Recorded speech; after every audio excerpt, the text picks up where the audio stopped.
Hello and welcome. I am Dr. Anil Joshi. Welcome you to my series Iconology and Temple Architecture Perspectives. Today's topic is Hoyasala Temple. Where Hoyasala Temple is? It is in Halebidu. Where is Halebidu? Hassan district, Karnataka state, India. Now, this temple has got multiple aspects like extrinsic beauty, intrinsic beauty, beautiful monuments around the temple. So it is not possible to cover all these things in one lecture. Otherwise it will be very, very lengthy. We have divided it into multiple portions.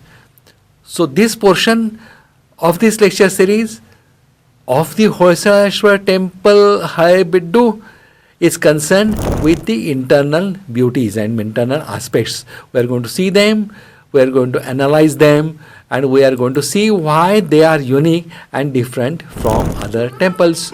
So today's topic is concerned with the internal beauties of this temple.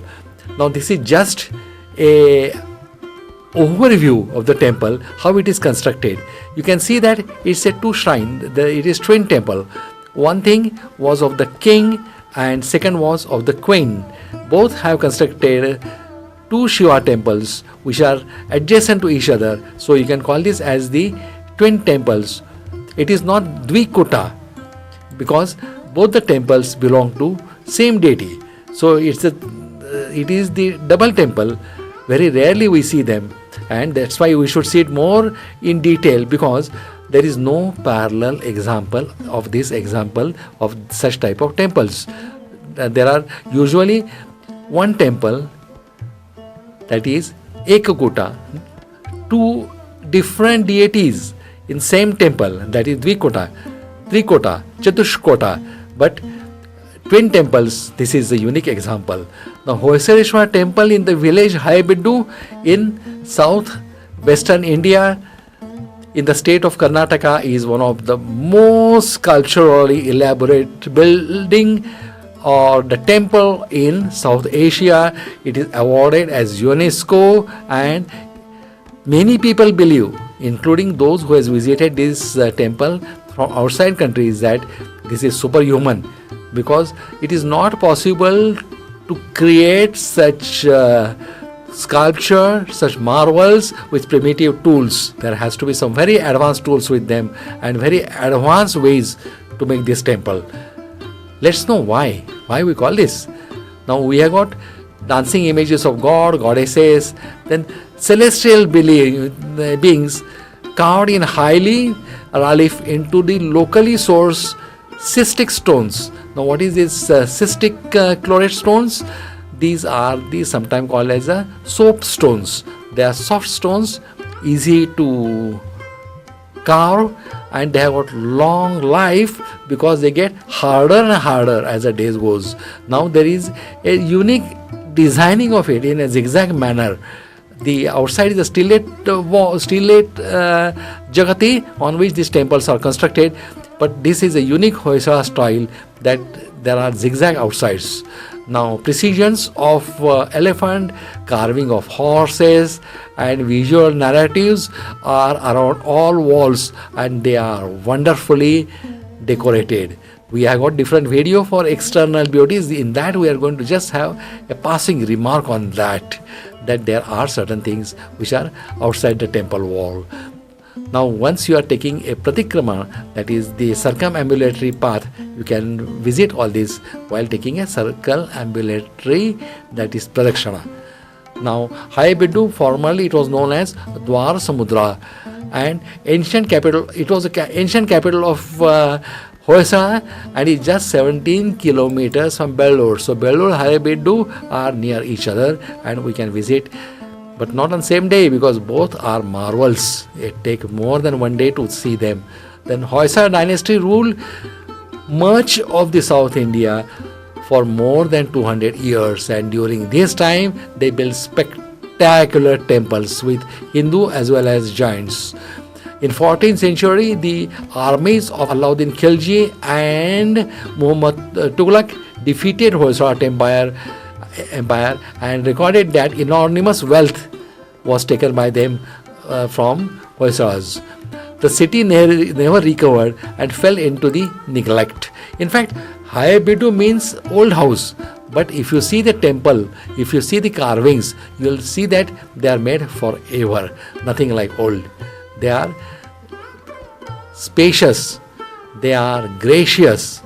They are rich heritage. They speak of good heritage of India. And we should be proud of all these things, how they have made it with the primitive tools and with primitive designing methods. Now, Hoysala temple poised on a star-shaped base, and lawn is the architectural marvel. Now, the basic reason why we appreciate this star-shaped or stellar shape is because that was the invention of the Hoysalas. They started it and they popularized it, and they have made large, even Dvikutas and Trikutas temples were constructed on a stellar shape. So that was their glory of constructing on such platform multiple temples. This shrine is devoted to Lord Shiva. Its base consists of 8 rows of phrases carved with the elephant, lions, horses and floral scrolls. The phrases depict the life of Hoysala king. The emergency form of epics like Ramayana. Now these epics of Ramayana, either Mahabharatas or from Bhagavad Gita or from Bhagavata Puranas to that extent, are mostly them are common. They are seen in all temples, I'll say almost all temples, and they are part of ornation of the temple. It is believed that no other temple in the country captures the Indian epics as elegantly as Hoysala temples. Beauty, designing, implementation of ideas into reality, we should learn from them. And they are supposed to be best in India as far as putting in reality epics are concerned. The Nandi Mandapa, that is usually there with the Shiva temple, is another example of ornation. Now, how much Nandi can be ornated? We have got in video describing it. Anklets, garlands, then many spacious stones, all ornaments of with different design, and that is for a vehicle like Nandi. You can see here. Behind the shrine is dedicated to a 2-meter tall Shiva's image. There are exquisite carvings in the interior of the temple as well as exterior, but interior are also equally beautiful. The most striking is highly polished lathe-turned pillars. What does it mean? They are highly polished. You can see your image in it. They are lathe-turned because the circle they made is absolutely marvel. But please note, there was no lathe at that time. So it's the terminology used as a lathe turn. The dedicated to God Hindu Shiva, the Hoysala temple was built in 1120 with some addition made in latter decades. At that time, Halebidu was called Dwar Samudra, and Hoysala temple, when it was in between 1000 to 1346, when they lost to Alauddin Khilji. The Hoyasaleshwar was one of the first temple to be built in the city and remains one of the most prominent even as on today. Then, as we now visitor getting impressed with the monuments, sculptures, we are taking closer look, we are appreciating it, and we are just thinking how much they must have prepared it, and we find these people were really great. The innovative designs that epitomizes that history of Hoysala is just marvelous. Now, what is the Hoysala style? We call Hoysala. What the style Hoysala is, the design of the Hoysala temple interior wall is divided into 3 parts. Now we are going to see the details of Hoysala style as far as internal aspects are concerned, as far as external aspects are concerned. Both the things we are going to see in more detail. One on the bottom are the 8 sculpture phrases, that is horizontal band you can call, depicting elephants. That is called Gajapatti. Why Gajapatti? That strength, one thing is of the your richness, and second is your strength.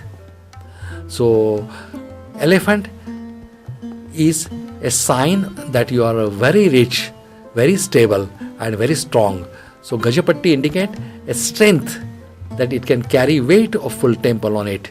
Then comes the horses, then makaras, mythical creatures, sometimes identified as the crocodiles. It's a combination, if you see carefully, of the elephant and crocodiles.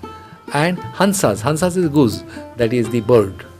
Above them is a succession of the large figure images, carved block up to 5 feet in height, presenting Hindu deities, divine musicians, then dancers and other celestial beings. There is a lot of things from the common man's life, singing, then instrument playing, dancings and all that thing. Along the top, the schematic image of the temple tower supports the pillars separated from the figure below and by the overhanging eaves carved in a motif of jeweled garlands. This we'll see when we'll see the photographs. This 3-part design is seen on the western, northern and the southern side of the temple, and the central portion of the eastern side is also showing it. Along most of the eastern sides, stone screens filled with a space between the narrative phrases and rough lines are seen. So these things are a little more easy to understand once you see them. The name Hoyasala, which means a Lord Ishwara. Ishwara is a Shiva. Where is Ishwara temple? Is R.C. Carey near Hassan. Correct. Now, signals of the temple are in connection with the royal family. Because if you see the ruins of the palace, it is near this. Though there is no palace, some compound walls you can see. But its adjacent relation to each other proves that it was meant for the royal families. The connection is also borne out by the temple's prominent location within the capital city, not far from the Hoysala palace, which is not existing now. It is not in good shape now. The inscriptions that record 1120 identifies records that contributed to a merchant named Kettamalla, who has donated for this temple, who has been a major shareholder as far as construction cost is concerned, though the land was given by the king. Now, land only do not mean land for the temple, but it means a land given to the temple so that temple can run. That is, it can have its own source of income. So that's why the king gives it a large land also along with the temple. Some temples built later in the Hoysala kingdom, such as Keshava temple at Somanathapura. Somanathapura is the last temple of the Hoysalas, but it has also been included in the list of the UNESCO. Though it was the last one, it was the third one to be constructed. But the design is a little bit different. It is in 3-part designs. We have got different videos. Do visit our website so that you can know details of this. This represents one of the variety of Hoysala temple style. All these 3, whether Ballur, Halebidu, they exhibit same Hoysala style. The Hyasaleshwar temple is actually a double temple of Shiva. While it is a single unified building, it was assigned as 2 temples standing side by side, one for the king and second for the queen. Each side has a sanctum, that is Garbhagriha, that enriches a lingam, so that is a Shiva. A non-figural, it's a description, non-figural pillar like a round structure that is called a Shivapindi or Shiva's symbolization. And most of them, the Shiva Linga or Shiva Lingam you will see in most of the Shiva temples. To believe Hindu goddess and goddess at present within the images including lingas that presents them. So many gods have their own symbolization, in which the Shiva has got a lingam as the representation. Because of the infinitive nature of divine, the deities can manifest in more than one place at once. Directly in front of each sanctum is a small chamber, and that's called the Antarala. This immediately space connects sanctum to a 9-bed hall. 9 bay. That means there are 9 subdivisions. That is called as Rangamandapa. So Rangamandapa has got 9 bays with a circular platform at the center of the floor, which is considered to be a dancing floor that we can see better on the images, and photograph will show it. There were social functions, gatherings were conducted, and at that time this was used. The music performance presented in the honor of the god, and even the dances offered as a prey. The Rangamandapa also accommodated devotees visiting the temple for the darshan, the act of being seen by the god, and you are seeing the god. So once you sit here, you can directly see the god. You can spend some time here, get your mind relaxed, get a feeling of devotion, and that is what is expected. That's the aim of this place.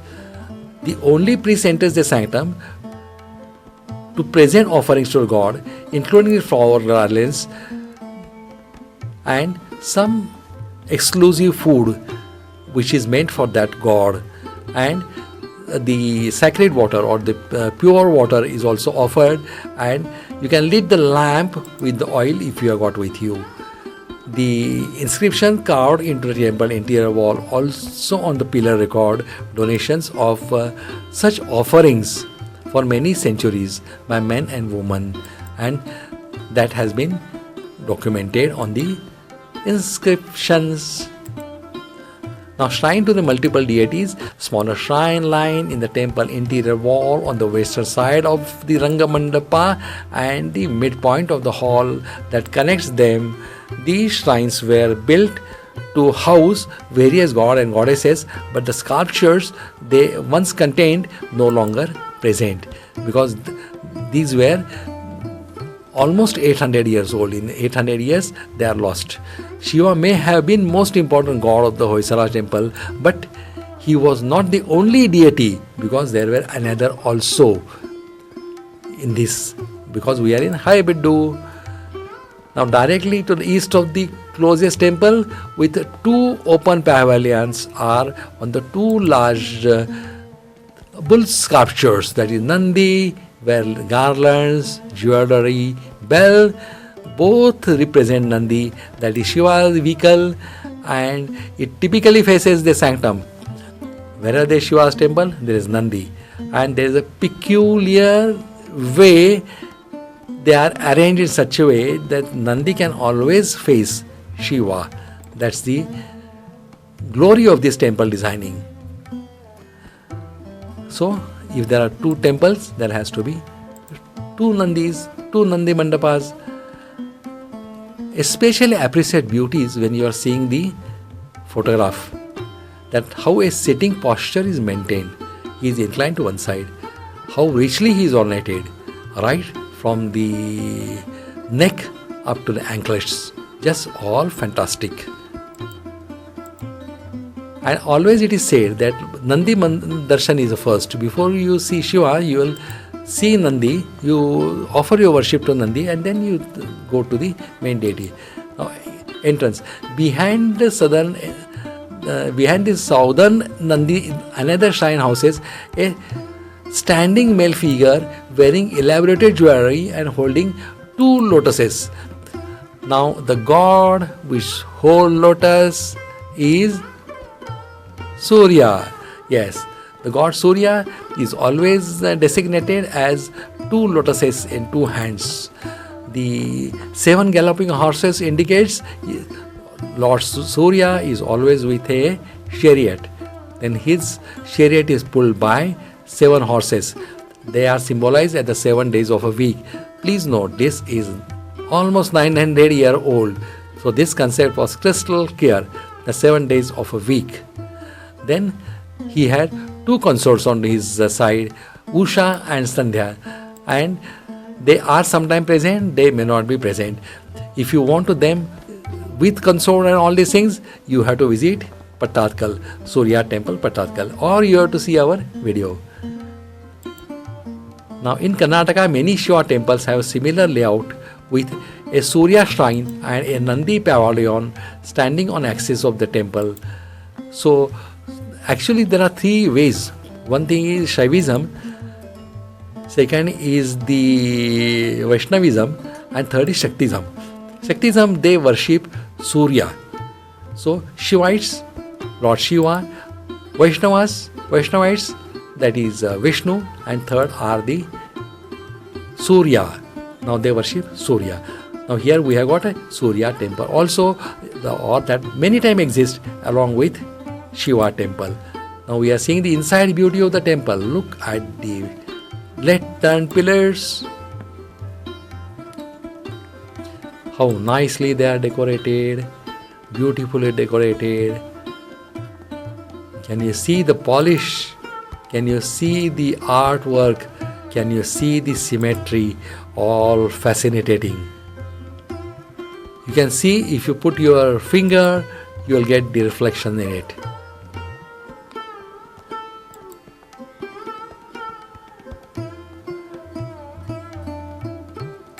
Appreciate the beauty of the carvings. Now we have also got a video. In that also we have described all these things. So either way, video is also there and static photographs are also there. Video is to have an overall view. Static photographs is to get a particular sculpture in more detail. They are heavily ornated. They are heavily ornated, beautifully carved. And look at the finery. This is from one end to another end of the temple. You can see all around lead-turned pillars with excellent polishing. Now this polish reflects light, and even in temple you will find lot of diffuse light. Now this is almost 7:30 in the morning when we have gone there. Look at the ornation, beautiful designs. Anybody can make any such type of designs for their ornation. Lot of designs are taken. This is called a Makara Torana. The Makara Torana is one of the important aspect. Here we are showing it, and it shows a different figures. And below you are seeing two Dwarapalas. Dwarapalas cannot be called as the doorkeepers. They are at the door, but usually they symbolizes which deity is inside. Now look at this design of the ceiling. Now we got different video just covering all ceilings. Maybe a bit early we reached there, so it was not open. We took a round around and came back to take the darshanam. This beauty you should appreciate. Alright, from the floor there is more and more beautiful till ceiling. Not even single inch is left without carvings.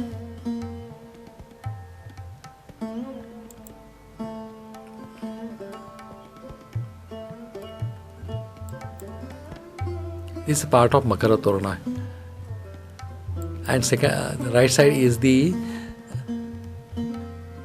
adjacent to doors, Dwarapalikas. Can you appreciate the design of a pillar? See how beautifully, and how the designs are changing. Sometimes round, sometimes geared, sometimes circular, but the symmetry is never going different. This is a real complicated design of the ceiling, how they have made the ceiling, but to the perfection, look at the geometry. This is Nandi Mandapam. Now you are seeing Nandi. How nicely they are decorated.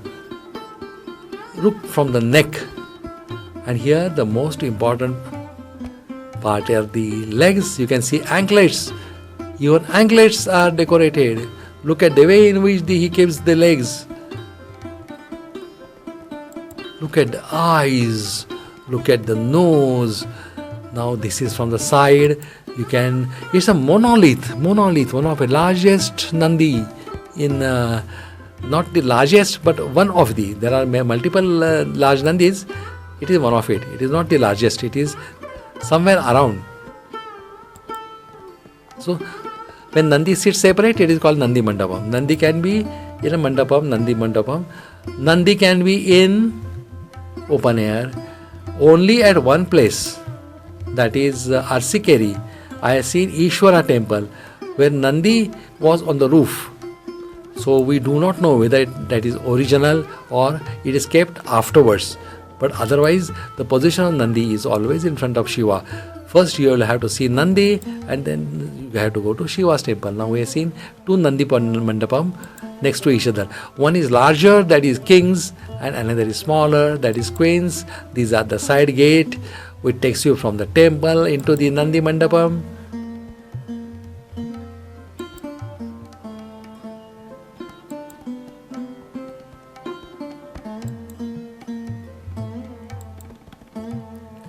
Since it was very early morning, hardly will see anybody.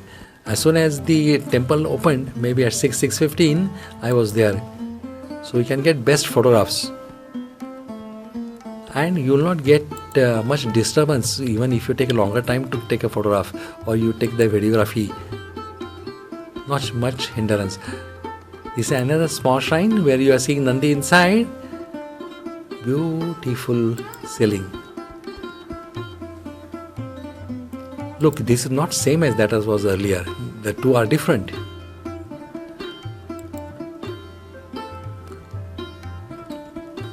Structurally, the pillars, then columns, then above ceiling, how they are articulated, and during articulation also how they are ornated is another wonderful thing you should see. So not only one aspect of it, you'll keep on seeing, and you'll find that there are so many that you just cannot say which is the best one, whether the earlier one was better.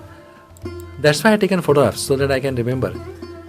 So what I prefer, I go there, first we take a round with the guide, he gives you good idea, you come to know all the details, and then I take my own time for photography, or if guide is coming at little late, then I do my photography work before he comes. Or next day again I go back in the morning and complete my photography work. Otherwise both works, you have to attend to guide also, you have to take videography also, will not be otherwise possible unless you do your scheduling in that way. We are only at the internal aspect. Now each and every corner of the ceiling I am showing you, each and every corner of the temple I am showing you. Look at the light effects. If you love photography, yes, this is one of a challenge for you to get the good photographs out of it.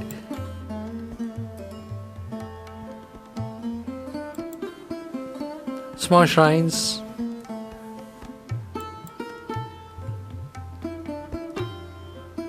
If you go straight, there is outlet. If you go from that, you will reach the museum. With that, we are coming to end of internal photographic and narrative lecture on the intrinsic beauty of Hoyasala temple. Now there are different videos again for extrinsic beauty, for the monuments around the temple, then Hoyasala museum, and also many other temples. There are different videos. As such, it's a good topic, lengthy but interesting, because each and every monument is different. That's why, though lengthy, you will find it interesting. Thanks for giving me your valuable time. Thank you, goodbye, and take care. See you again in next video. Till then, this is Dr. Anil Joshi logging off. Thank you, goodbye, good luck.